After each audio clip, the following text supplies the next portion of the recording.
Hey, this is Eddie from Black Ritual Bass Guitar, and you're listening to Shutter 16. And y'all throwing them horns up, heavy metal. Why don't we get started kind of just telling us briefly how Black Ritual first got together back in the day? Okay, sure. Um, I joined the band a couple years after they started in 2004, Okay. and I joined up in 2006. Okay, so you were around for the first album then. Oh yeah, definitely. Okay. Yeah, it had been a few years before we put out Thousand Yard Stare, Okay. and but basically, Gary and Chuck pretty much grew up together in Charlotte, so they knew each other, pretty well, and we were playing in different bands at that time. Okay. So we knew each other, and we just kind of came together one time, and well, they did, and then I was playing in another band for a while, and that band ended, and I knew them real well. I had known them for a while, and just kind of joined up. They needed a bass player, and I joined up with them one night, and it kind of went from there. Okay. Now I know you guys, after A Thousand Yard Stare came out, which was it had pretty awesome reception to that record. People really seemed to like it. But then in 2010, the band parted ways. But then in 2015, you got back together. So, tell me a little bit why everything kind of fell apart, and then what kind of was behind the decision to get everybody back together. Well, by the time that we had split up at that time, we had been together for a good 7 or 8 years. Okay. I think we just kind of just went our separate ways. There was nothing really in particular that caused it. Right. Just people wanting to maybe explore different things and. Well, yeah, that, and there was some personal things that happened to different members. Okay. And they had to kind of take time to, right. Deal with that on a personal level. And okay. So, and then we all kind of did our own projects for a few years. And I think Gary called Chuck one day and talked to him about getting back together. And we just kind of called each other and we were like, yeah, let's do this. And it's been a little over 4 years ago now that we've been back together. And this past 4 years has definitely been the best 4 years that we've had as a band. We've accomplished a lot and had some pretty amazing shows and put out a couple really good EPs. So it's been a really good 4.5 years so far. Good. So the break was kind of beneficial in a lot of ways and kind of got back together, renewed and refreshed and ready to go. Yeah, absolutely. And when we all told each other when we got back together this last time that we were gonna, take it as far as we could, and we're still going, still trying to get to that point. Right. Now, how would you describe the overall sound of the band? I mean, I know you guys are a metal band, but be a little bit more specific and kind of what you're all about. That's a hard one. It's always been hard for me to kind of put us in a genre. Right. The way that we write is it's not just one person or one or two people. Everybody writes. Okay. A little bit of each song, so we have a little bit of everything in there. But we definitely have a lot of thrash. We can go from thrash to some southern type metal, like Pantera or Down. Okay. And we can play like maybe some riffs, kind of in a Megadeth kind of format or structure. But we always try to do it. We always try to make each song sound different from the other. Okay. Have its own sound, So that's always been, since day one, our main focus. Okay. And you mentioned you all write together. Everybody kind of contributes. So how does that process kind of work? Does somebody come up with an idea and then bring it to the rest of the band? Yeah, it usually starts out with the guitar.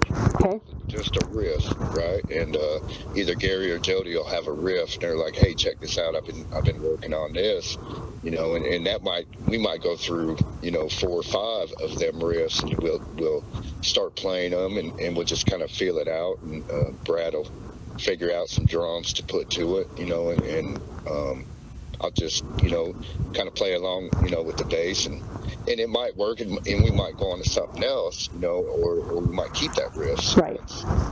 once we have a riff that's established and we know we want that riff, or that a few chords, a chorus or something like that, we're like, well, we're going to use this, let's do it. Then we'll start writing, writing the song and putting different parts to it, and stuff like that. And then once we get the whole song done, Chuck will come in and he'll start writing lyrics to it, and then he'll come in and he'll start trying out different vocal parts to it to see what works for him, so that's pretty much how we've always kind of written, like that. Okay. Kind of get the song down, then Chuck will come in and he'll start writing lyrics to it and start going. Now, the latest thing that you put out was last summer with Red Horse of War, correct?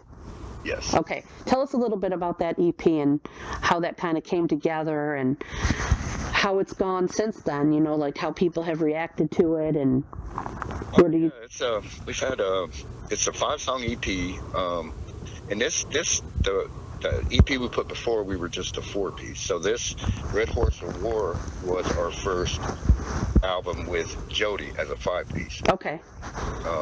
And he had a lot to do with a lot of them songs.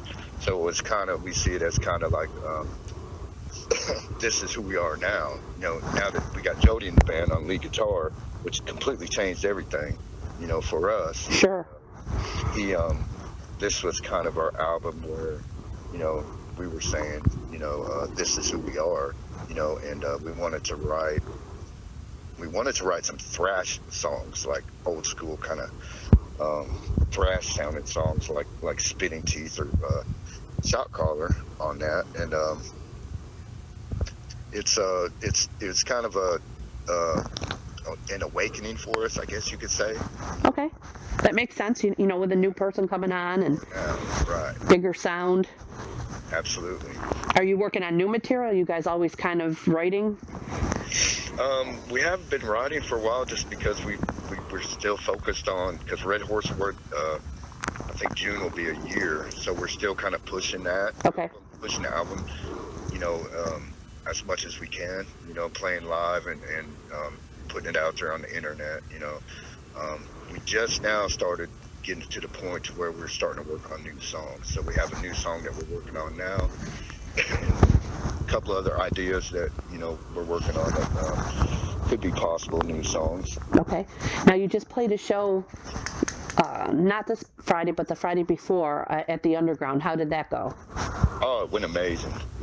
It was a really good night. We had a huge turnout. Good. Considering that it was a Friday night and there was quite a few other shows going on. Right. In Charlotte, and it was a rainy, kind of nasty weather. Yeah, it sure was. It was, and we had a huge turnout for that, and the fans are always amazing. They came out and bought merch from all the bands. Awesome.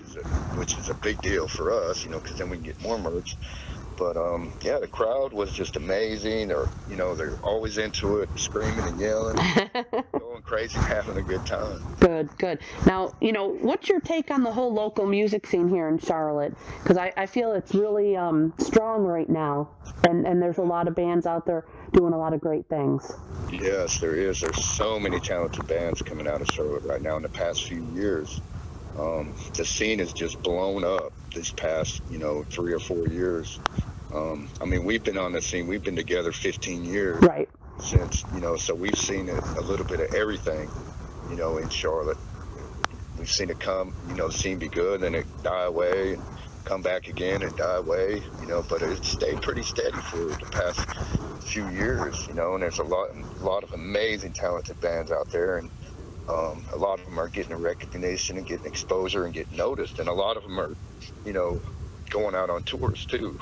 Right. So, the scene is just really, really amazing. Really supportive fans in the venues as well. We're all about, helping the local bands out, like the Underground and a lot of smaller clubs, venues around. And now Amos is coming back. And Amos has always been a huge supporter for local bands. Right. And local metal bands, as well, which is really important because a lot of places we can't play in Charlotte because we're real heavy. Right. All these bands are real heavy, screaming and growling. And so we do have quite a few venues and clubs and bars that support local bands. Awesome. Bands around. Now, what's one thing you would like people to know about Black Ritual? Say somebody who's never heard your music, never seen you play live. What would you tell them? I think I would absolutely tell them to come, because when they come, it's gonna be like they're at a real concert, no matter where we're at. If we're at a small club or if we're at the underground with 400 or 500 people, when they come, we're going to put on a show for them. We do everything that we do is for our fans. We don't do it for money. We don't do it we're all a little bit older. We're not trying to get signed to a record label. We can't go tour the United States, so live shows to us is everything. So if somebody came to a show, I think that they will definitely come back again, and they will have a good time, have the time of their life while they're there. Awesome. Very good. We want to put on a show because that's why they're there, to come and see a wild, crazy. Absolutely.